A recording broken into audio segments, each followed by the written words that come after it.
신명기 32장 1절부터 14절 말씀을 저와 여러분이 교독으로 한 절씩 봉독하시겠습니다. 하늘이여 귀를 기울이라. 내가 말하리라. 땅은 내 입의 말을 들을지어다. 내 교훈은 비처럼 내리고 내 말은 이슬처럼 맺히나니 연한 풀 위에 가는 비 같고 채소 위에 단비 같도다. 내가 여호와의 이름을 전파하리니 너희는 우리 하나님께 위엄을 돌릴지어다. 그는 반석이시니 그가 하신 일이 완전하고 그의 모든 길이 정의롭고 진실하고 거짓이 없으신 하나님이시니 공의로우시고 바르시도다.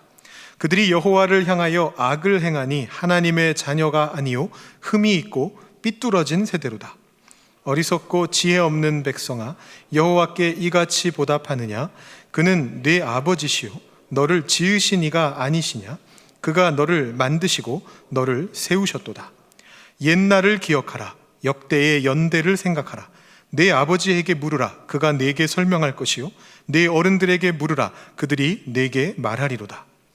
지극히 높으신 자가 민족들에게 기업을 주실 때에, 인종을 나누실 때에 이스라엘 자손의 수효대로 백성들의 경계를 정하셨도다. 여호와의 분깃은 자기 백성이라. 야곱은 그가 택하신 기업이로다. 여호와께서 그를 황무지에서 짐승이 부르짖는 광야에서 만나시고 호위하시며 보호하시며 자기의 눈동자같이 지키셨도다.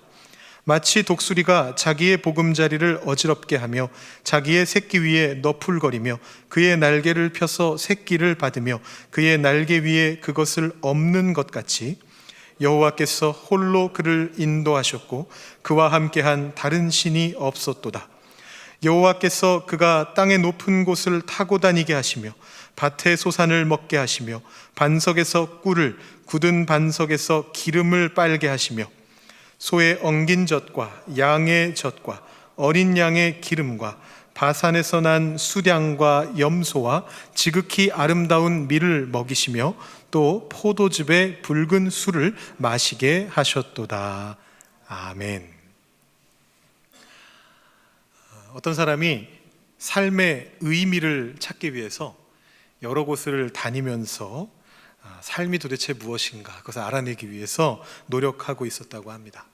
산속 깊은 곳에 있는 절에도 들어가 보고 또 용한 도사가 있다 그래서 그 도사를 찾아가 보기도 하고 열심히 다니면서 삶이 도대체 무엇인가 이렇게 고민하다가 답을 얻지 못하고 집으로 돌아가게 되었습니다. 기차를 타고서 자기 집으로 향하고 있는데 이 기차 안에서 삶이 무엇인지에 대한 깨달음을 얻었다라는 것입니다. 기차 자기 자리에 앉아서 조용히 삶이 도대체 무엇인가 고민하고 있는데 지나가던 한 아주머니께서 마치 그에게 대답하시듯이 말을 꺼내시더랍니다. 삶은 뭐라고 말했을까요? 계란 1,000원 이렇게 말을 하더랍니다. 삶은 계란 1,000원 이러면서 지나가시더라는 거예요. 제가 만든 얘기는 아니고요. 코미디언 김형곤 씨가 생전에 종종 말씀하던 개그였다고 합니다. 근데 이게 이렇게 그냥 쓴웃음 한번 짓고 넘어가는 그런 개그로 끝나는 게 아니고요. 유튜브에 9분짜리 그 목소리를 녹음해 놓은 영상이 있습니다. 김형곤 씨가 스탠딩 개그를 혼자서 막 이렇게 얘기하는 그 개그를 녹음해 놓은 9분짜리 영상이 있는데 그 영상을 보니까 삶이 왜 계란인지를 9분 동안 열심히 설명하고 증명하고 계시더라고요. 물론 이제 풍자 개그죠. 삶이 왜 계란인가? 제가 뭐 그 9분의 풍자 개그를 다 소개해 드릴 필요는 없을 것 같고 인상 깊은 거 한두 가지만 제가 한번 말씀을 드려보겠습니다.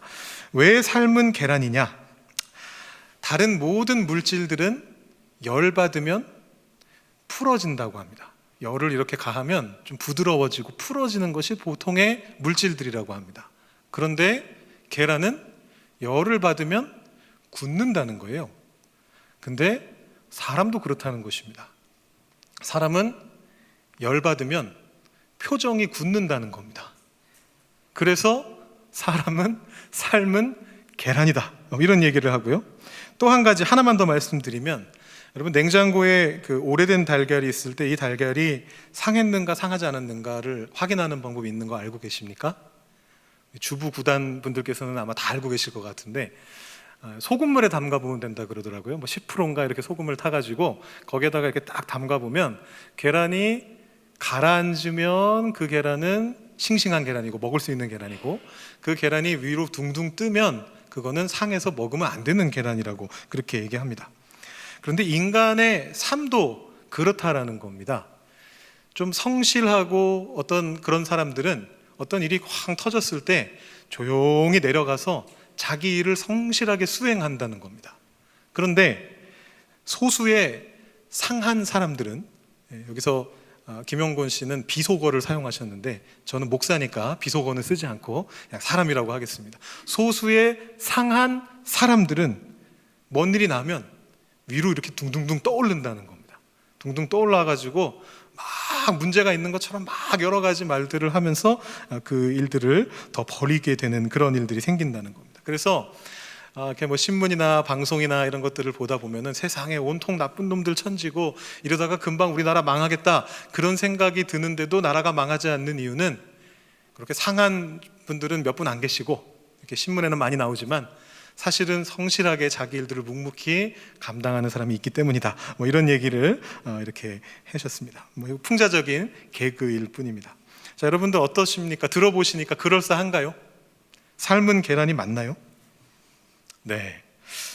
저는 오늘 여러분들께 뒤에 보시다시피 삶은 땡땡이다 라는 그런 제목으로 말씀을 전하고 있습니다. 이 땡땡에 들어갈 말이 무엇일까요? 힌트는 동그라미가 동글동글하다라는 것이죠. 저도 사실은 설교 제목으로 삶은 계란이다 라고 이렇게 붙이려고 했는데, 그러면 이제 어떤 분들이 무슨 설교 제목을 그렇게 우스꽝스럽게 지으십니까? 혹시 이렇게 생각하실까봐 제가 암시적인 표현으로 좀 바꿔서 동그라미 2개로 바꿔봤습니다. 삶은 땡땡이다. 물론 저는 코미디언 김영곤 씨와 같은 어떤 근거를 가지고 같은 이유를 가지고 삶이 계란이라고 주장하려는 건 아니고요. 제가 그 9분짜리 영상을 처음부터 까지 다 들어봤는데 제가 성경을 통해서 찾은 것과 같은 얘기는 김영곤 씨가 안 하시더라고요. 그래서 저작권에 대한 걱정 없이 왜 삶은 계란인가에 대해서, 특히 왜 크리스천의 삶은 계란인가에 대해서 여러분들과 이야기를 나눠보도록 하겠습니다. 여러분, 계란의 가장 큰 특징이 무엇일까요? 그것은 이 별 볼 일 없어 보이는 조그마한 계란이 생명으로 바뀐다라는 것입니다. 그 안에 생명이 들어 있습니다. 생명의 가능성이 들어 있습니다. 제가 여러분들께 삶은 계란이다라고 했다고 해서 오해하시면 안 됩니다. 삶은 삶은 계란이 아닙니다. 안 삶은 계란이 삶입니다. 이해되시죠? 제가 말하면서도 제가 지금 잘 이해가 안 되는데, 삶아진 계란이 아니고 삶은 살아있는 계란입니다. 계란에는 생명력이 있습니다. 까보면 그 안에 있는 것은 흰자, 노른자, 그리고 난황 이런 거 몇 가지가 있을 뿐입니다. 그런데 그것을 잘 품고 기다리면, 깨지기 전에 계란을 잘 품어주면 거기에서 생명이 탄생하게 됩니다. 계란뿐만 아니라 모든 알들이 다 그렇습니다. 제가 최근에 다큐멘터리를 하나 봤는데요. 지구상에서 가장 추운 곳에 살고 있는 동물입니다. 황제 펭귄이라는 동물이 있습니다. 이 황제 펭귄은 남극의 가장 추운 곳에서 가장 추운 겨울을 골라가지고 알을 낳는다고 합니다. 이유는 간단한데요. 천적이 없기 때문입니다. 거기까지 황제 펭귄을 잡으려고 그 한겨울에 남극에 오는 천적이 아무도 없다는 겁니다. 그래서 안전하기 때문에 알을 일부러 겨울에 낳는답니다. 근데 문제는 천적이 안 와도 거기에 천적이 있다는 거죠. 날씨가 바로 천적이죠. 이 암컷이 알을 낳고 나면 이 펭귄들은 수컷이 알을 이제 품게 되는데요. 아마 이제 수컷들이 좀 더 지방이 많아서 그런 것 같아요. 그 추운 것을 견디려면 지방으로 감싸줘야 되니까. 그래서 수컷의 발 위에 이렇게 알을 놓고 자신의 뱃살로 이렇게 알을 이렇게 딱 품어줍니다. 따뜻하게 이제 품어줍니다. 그러면서 자기도 견디기 힘든 추위니까 이렇게 막 여러분 모여가지고, 여러분 보신 적 있으시죠? 막 안쪽으로 이렇게 파고들면서 자기들의 체온을 가지고 이제 견뎌냅니다. 문제는 그렇게 파고들다가 조금 실수하면 발 위에 올려놨던 알이 굴러 떨어진다는 겁니다. 굴러 떨어지면 거기가 얼마나 추운지 1초 만에 알이 얼어버린답니다. 한 번 실수하면 그 아래에서 이제 생명이 없어지게 되는 거죠. 우리는 아래 생명력이 있다는 것을 알고 있고요. 그래서 부활절에 달걀을 치장하는 것입니다. 사실 달걀에서 태어나는 병아리는 엄격하게 따지면 부활하고는 아무 상관이 없습니다. 그냥 생명이 태어나는 것뿐인데 그 안에 생명력이 감춰져 있다는 것을 우리가 알기 때문에 비유적으로 암시적으로 부활절과 연결시켜서 사용을 합니다. 크리스천의 삶이 달걀인 이유는, 알인 까닭은 크리스천의 삶이 부활과 거듭남과 연결이 되어 있기 때문입니다. 우리 크리스천들에게는 변화할 수 있는 가능성이 있습니다. 하나님이 우리 마음속에 그 가능성을 심어 놓으셨습니다. 그리고 하나님께서 그 가능성을 보시면서 우리를 지키시고 이끄시고 때로는 cheer up 하시면서 그 가능성이 발화하고 부화하고 탄생되게 그렇게 만드십니다. 제가 지금 세 가지 표현을 썼는데요. 우리를 하나님이 지키신다, 이끄신다, cheer up 하신다, 이렇게 세 가지를 말씀을 드렸는데 이것을 한자어로 바꿔본다면 이렇게 됩니다. 보호하시고 인도하시고 격려하신다. 하나님이 우리에게 해주시는 세 가지 일입니다. 사실 그게 오늘 말씀 속에 나오고 있습니다. 여러분, 오늘 말씀 11절을 보시면요, 독수리와 그 새끼의 관계가 나오고 있습니다. 여기서는 알은 아니고 새끼입니다만 개념은 같은 개념에서 우리가 살펴볼 수 있습니다. 지금 여기서 말하고 있는 독수리와 새끼의 관계가 바로 하나님과 우리의 관계를 비유적으로 나타내는 건데요, 독수리가 도대체 어떻게 새끼를 기르길래 독수리를 통해서 하나님을 알 수 있는 것일까요? 11절 말씀이 이렇게 되어 있습니다. 마치 독수리가 자기의 보금자리를 어지럽게 하며 자기의 새끼 위에 너풀거리며 그의 날개를 펴서 새끼를 받으며 그의 날개 위에 그것을 엎는 것과 같다. 조금 이해하기 힘든 구절들이 이 안에 들어 있습니다. 왜 독수리가 자기 보금자리를 어지럽힐까? 새끼 위에서 너풀거린다는 것은 도대체 무슨 뜻일까? 날개를 펴서 새끼를 받아 엎는다는 건 또 도대체 무슨 뜻인가? 라는 생각이 듭니다. 이것을 이해하기 위해서는 우리가 두 가지를 좀 알 필요가 있습니다. 첫 번째는 맥락을 좀 알아야 되고요, 이 말씀이 어떤 맥락 속에서 나오고 있는가. 두 번째는 독수리의 생태를 좀 알아야 됩니다. 이 두 가지를 우리가 하나씩 한번 살펴보겠습니다. 먼저 맥락을 살펴보죠. 오늘 말씀은 신명기 32장에 나오는 말씀입니다. 여러분, 신명기는 아시다시피 모세가 이스라엘 백성 앞에서 다시 한번 선포한 율법들을 모아놓은 책입니다. 여기서 이 신이라고 하는 단어에 반복해서 말한다, 다시 말한다라는 그런 의미가 들어 있습니다. 이 오경의 내러티브 속에서 신명기는 어떤 거냐면, 모세가 이스라엘 백성들을 쭉 이끌고 와서 광야길을 다 지나간 다음에 가나안 땅을 눈앞에 놓고 들어가기 전에 죽음을 맞이하게 되면서 이스라엘 백성들에게 유언처럼 다시 한번 율법을 말해주는 이제 그런 내용들입니다.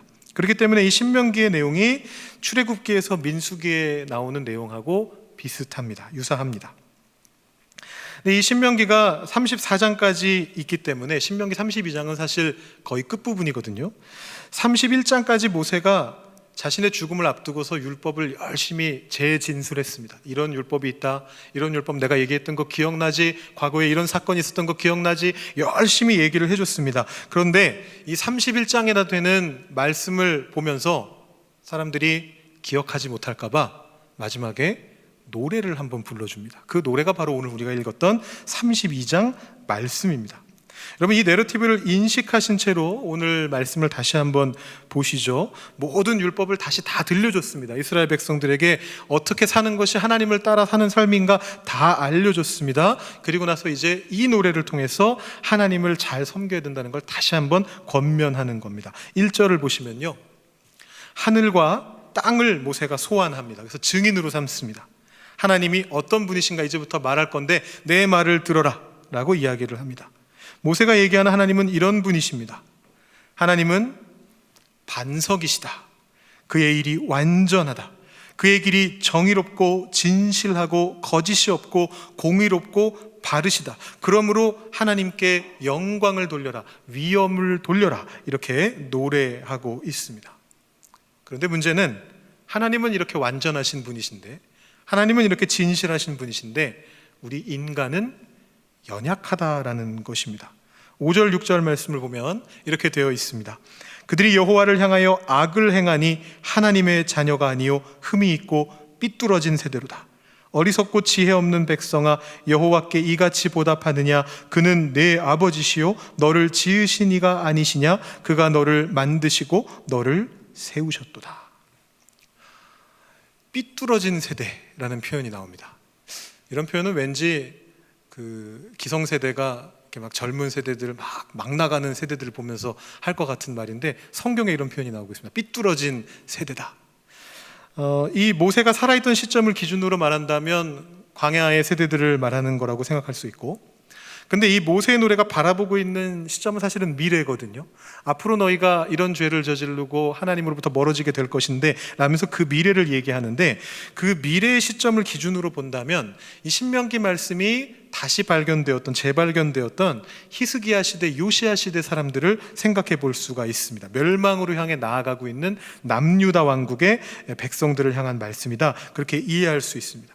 완전하신 하나님께서는 흠이 없으신데 흠이 있고 삐뚤어진 세대가 그 앞에 놓여 있었습니다. 그들에게 이런 충고를 합니다. 모세의 충고 굉장히 간단한데요, 옛날을 기억하라 라는 것입니다. 우리가 잠언에서 많이 봤던 그런 유사한 말씀들이 등장하고 있습니다. 너의 아버지에게 물으라, 어른들에게 물으라. 여기서 옛날이라고 하는 건 미래 세대를 기준으로 옛날입니다. 모세의 기준 옛날이 아니고 신명기 말씀을 듣고 있는 이 노래가 이제 앞으로 전달되어져서 그것을 듣게 될 히스기야 요시야 시대 백성들에게 모세 때를 기억하라라고 그렇게 이야기합니다. 여러분, 모세 시대에 어떤 일이 있었습니까?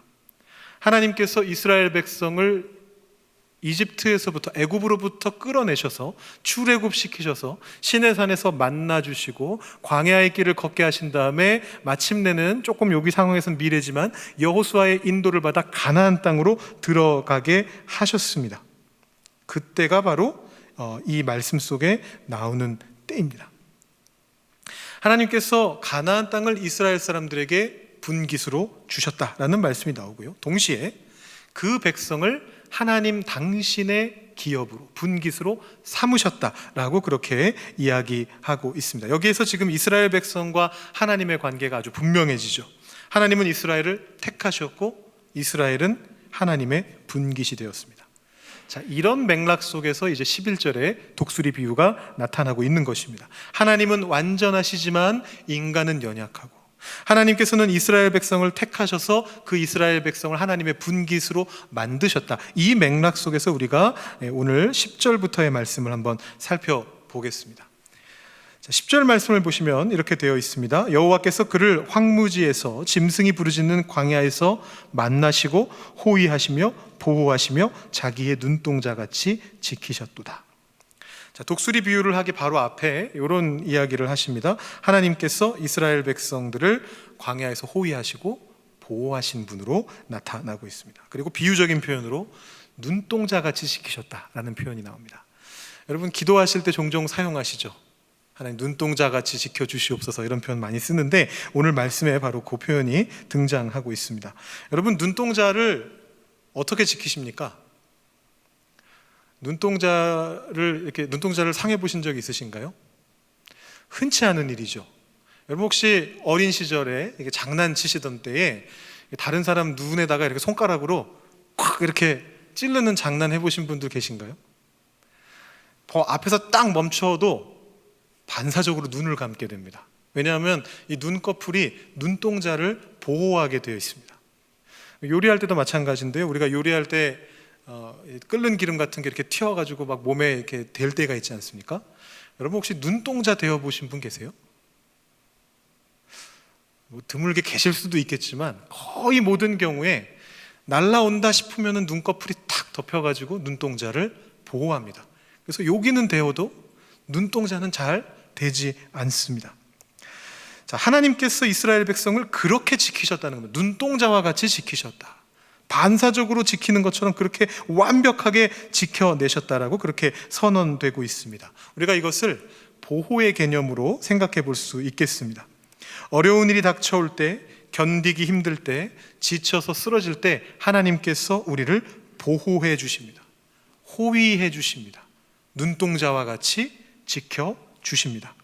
이것은 하나님께서 성경 속에서 이미 이스라엘 백성들을 상대로 보여주셨던 하나님의 속성이고, 동시에 현재를 살아가고 있는 우리와 앞으로 미래를 살게 될 그 우리를 향한 약속도 됩니다. 하나님께서 앞으로도 우리에게도 그렇게 해주실 겁니다. 우리를 보호해 주시는 하나님이시라는 겁니다.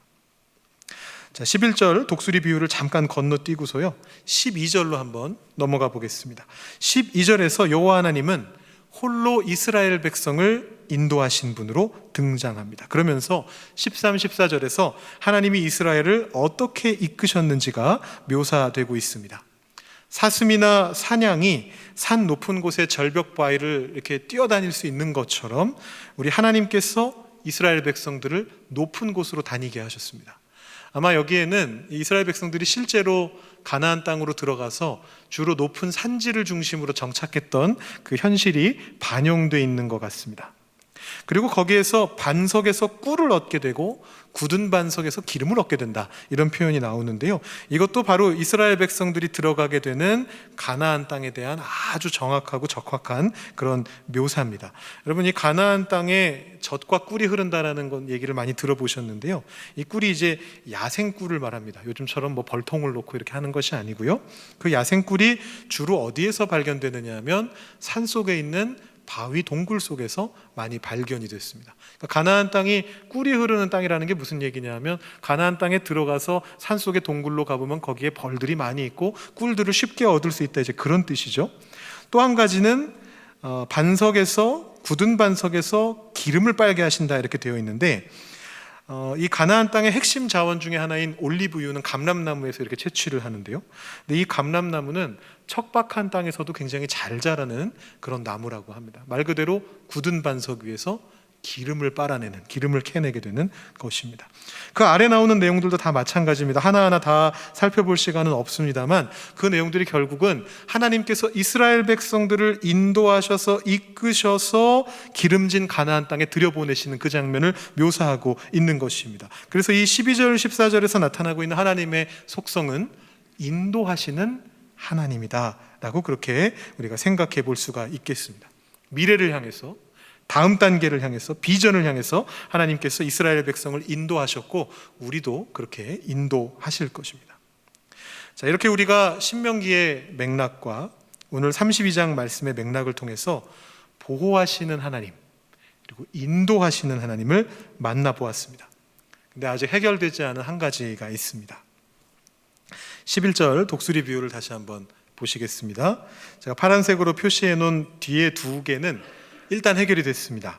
날개를 펴서 새끼를 받는 것은 보호하시는 하나님을 묘사하고 있고, 비슷해 보이지만 날개 위에 새끼를 엎는 것은 인도하시는 하나님을 묘사하는 것입니다. 출애굽기 19장 4절에 보시면 내가 어떻게 너희를 독수리 날개로 업어서 인도하였는지 보아라라고 하나님 말씀하시는 장면이 나오는데, 여기서 엎는다라는 것은 하나님이 엎고서 이동하시면서 인도하시는 것을 묘사하는 그런 장면입니다. 자, 그래서 여기에 보호하시는 하나님과 인도하시는 하나님이 모두 이 독수리 비유 안에 나타나고 있습니다. 근데 앞에 두 가지가 아직도 해결이 안 됐습니다. 독수리가 왜 자기의 보금자리를 어지럽게 하고 있고, 왜 무슨 이유를 가지고 자기 새끼 위에서 너풀거리고 있느냐라는 것입니다. 이것은 우리가 독수리의 생태를 좀 살펴보면서 이해할 수가 있습니다. 여러분, 독수리가 어떤 존재로 우리에게 알려져 있느냐 하면요, 자기 새끼를 일부러 둥지에서 떨어뜨려 가지고 강제로 나는 법을 가르치는 이제 그런 새로 우리에게 알려져 있습니다. 물론 약간의 과장은 섞여 있습니다. 이 새가 제대로 날지도 못할 것 같은데 무작정 밀어내는 것은 아니고요, 이렇게 보면서 이 새끼가 날개에 힘도 생겼고, 날개짓 하는 거 보니까 날개에 힘도 생겼고 깃털도 충분히 자랐고 저 정도면 날 수 있겠다라는 생각이 들 때에 이 독수리가 나는 법을 가르치기 위해서 새끼를 권하는 그런 모습들이 있습니다. 그 모습을 오늘 성경 말씀에서 이렇게 묘사하고 있는 겁니다. 자기의 보금자리를 어지럽게 한다, 일부러. 새끼가 안 나가려고 하니까 편안하잖아요. 부모가 이렇게 주는 거 먹고만 살면 되니까 그 둥지에서 굳이 날 필요가 없으니까 거기서 편안하게 살고 있는데 일부러 거기를 어지럽혀서 나가게끔 만든다라는 것입니다. 그리고 거기에서 이렇게 바람을 피워가지고 날갯짓을 해가지고 밖으로 나갈 수 있게끔 인도한다라는 것입니다. 제가 참고한 한 주석책을 보니까 실제로 독수리가 새끼에게 나는 법을 가르치는 장면을 관찰한 어느 학자의 글이 인용되어 있었습니다. 제가 그 내용을 한번 읽어드리겠습니다. 어미는 험한 바위산에서 알을 까고 새끼를 거칠게 다루는데 어미는 새끼를 약 90피트 상공에서 떨어뜨렸다. 그 다음에 어미는 새끼 아래로 급강하하고 새끼는 어미의 등에 내려앉았다. 어떤 얘기냐 하면 이 새끼를 높은 데서 떨어뜨리고 날 수 있나 본 다음에 못 날겠다 싶으면 독수리가 아주 빠르게 이렇게 내려오는 새지 않습니까? 자기 새끼보다 먼저 내려와가지고 추월을 해가지고 받아냈다라는 것입니다. 어미는 산등성이 꼭대기로 날아오르고 그 과정을 반복한다. 어미는 새끼를 나르는 사이에 일단 15분을 기다렸다.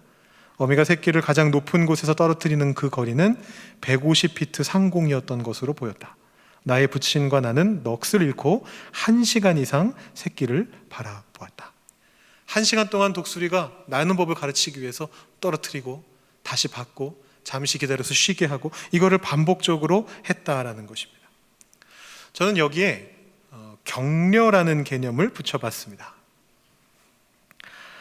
계란이 병아리로 자라날 수 있는 잠재력을 그 안에 가지고 있듯이, 생명력을 가지고 있듯이 독수리 새끼는 어미처럼 날개를 가지고 날 수 있는 그 잠재력을 가지고 있습니다. 단지 아직 날아볼 엄두를 내지 못했을 뿐입니다.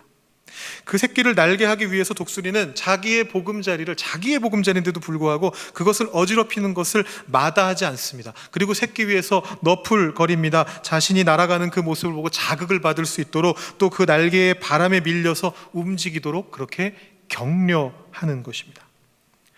이 크리스천의 삶이 삶은 달걀처럼 생명력을 잃게 되는 일들이 종종 생겨납니다. 열을 받고 굳어져서 더 이상 병아리로 변할 수 있는 가능성을 상실한 것처럼 보이면서 주저앉아 버리게 될 때가 있습니다. 나는 법을 배우지 못한 독수리 새끼처럼 둥지 안에서 어미를 보면서 그냥 삐약삐약거리고 있을 때도 있습니다. 그럴 때 하나님께서는 우리 크리스천들을 깨우치시기 위해서 때로는 우리의 보금자리를 어지럽히시기도 하시고 우리 위에서 날개 바람을 일으켜서 우리가 어쩔 수 없이 날갯짓을 하게 만들어 주신다라는 것입니다. 그것이 격려하시는 하나님이십니다. 여러분, 그런 일들이 자주 일어납니다. 우리 개개인의 삶에서도 종종 일어나고요, 우리가 속한 공동체에도 일어납니다. 작년 이맘때에 우리는 우리의 보금자리가 어지러워지는 것을 경험했습니다. 이게 대체 무슨 일인가? 하나님의 뜻이 어디에 있는가? 의아해하면서 당황해하면서 아파하기도 했습니다. 그리고 1년이 지난 이 시점에 우리는 이렇게 고백하게 됩니다. 하나님, 덕분에 나는 법을 배웠습니다. 알고 보니 저 날 수 있었네요. 알고 보니 저 아래서 깨어나서 생명을 가진 존재가 될 수 있었네요. 하나님 감사합니다. 이렇게 우리가 고백하게 됩니다. 하나님의 격려에 우리가 이렇게 반응하게 되는 것입니다. 여러분, 우리 각자의 삶 속에서도 같은 일들이 일어납니다.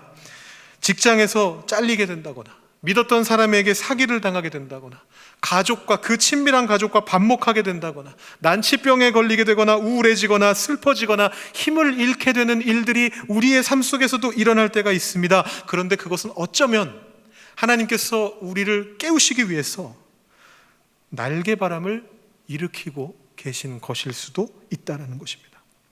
오늘 우리가 읽지는 않았습니다만 오늘 말씀의 뒷부분에서 모세는 이스라엘 백성들이 하나님의 날개바람을 인식하지 못하고 잘못된 길로 계속 가게 될 수 있는 어떤 위험성에 대해서 경고하고 있습니다. 그렇지만 그 경우에도 결국에는 최후에는 하나님께서 하나님의 뜻을 이루시고 이스라엘 백성들을 새롭게 만드실 그 비전을 바라보고 있습니다. 우리 오늘 말씀에서 특별히 독수리 비유를 통해서 우리가 하나님의 세 가지 속성, 세 가지 모습에 대해서 배웠습니다. 하나님은 우리를 환난 속에서 보호하시는 하나님이십니다. 하나님은 우리를 옳은 길로 비전을 향해 가도록 인도해 주시는 하나님이십니다. 그리고 하나님은 우리가 우리의 가능성을 깨닫지 못하고 주저앉아 있을 때 우리를 깨우시고 새롭게 만드시기 위해서 격려하시는 하나님이십니다. 오늘 하나님의 이 세 가지 모습을 보면서 특별히 세 번째, 격려하시는 하나님께 집중하면서 우리는 우리의 삶을 생명력 있게 만드시는 위대하신 하나님을 만나게 됩니다. 그리고 그 하나님 앞에서 우리가 다시 이렇게 고백하게 됩니다.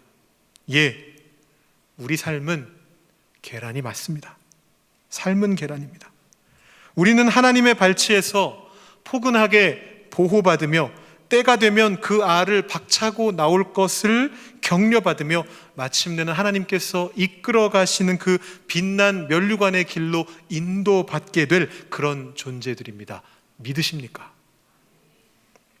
오늘 이 자리에 계신 모든 분들이, 또 온라인으로 예배 참여하시는 모든 분들이 위대하신 하나님의 보호와 인도와 격려를 받아서 완전하신 하나님을 닮아가시고 정의롭고 진실하고 거짓이 없으시고 공의로우시고 바르신 그 하나님의 길을 따라 걷는 삶을 살아가실 수 있게 되기를 주님의 이름으로 축원드립니다. 기도하시겠습니다. 하나님 아버지, 감사합니다. 오늘 하나님의 말씀을 보며 독수리처럼 우리를 보살피고 계시는 하나님의 모습을 보았습니다. 우리를 눈동자와 같이 보호하고 계시는 하나님을 보았습니다. 우리를 독수리 날개로 업어 나르시며 인도하시는 하나님을 보았습니다. 그리고 우리가 날 수 있도록, 주저앉아 있지 않고 일어날 수 있도록 우리를 격려하시는 그 하나님을 만나 보았습니다. 하나님, 우리 삶 속에 우리가 처해 있는 여러 상황들 속에서 때로는 우리가 보호하시는 하나님을 만나고, 때로는 우리가 인도하시는 하나님을 만나고, 때로는 우리가 격려하시는 하나님을 만나면서 비록 연약한 존재이지만 완전하신 그 하나님을 닮아갈 수 있게 되기를 소망합니다. 우리의 삶을 통해 하나님의 뜻이 드러나는 그 삶을 살아나갈 수 있게 되기를 소망합니다. 우리에게 특별히 주의 성령을 보내어 주셔서 이 길을 걸어갈 수 있도록, 주님의 보호와 인도와 격려를 늘 체험할 수 있도록 주님 우리 삶 속에 임하여 주시옵소서. 하나님과 함께 동행하는 우리 한 사람 한 사람이 다 되게 하여 주시옵소서. 감사드리며 예수님의 이름으로 기도드립니다. 아멘.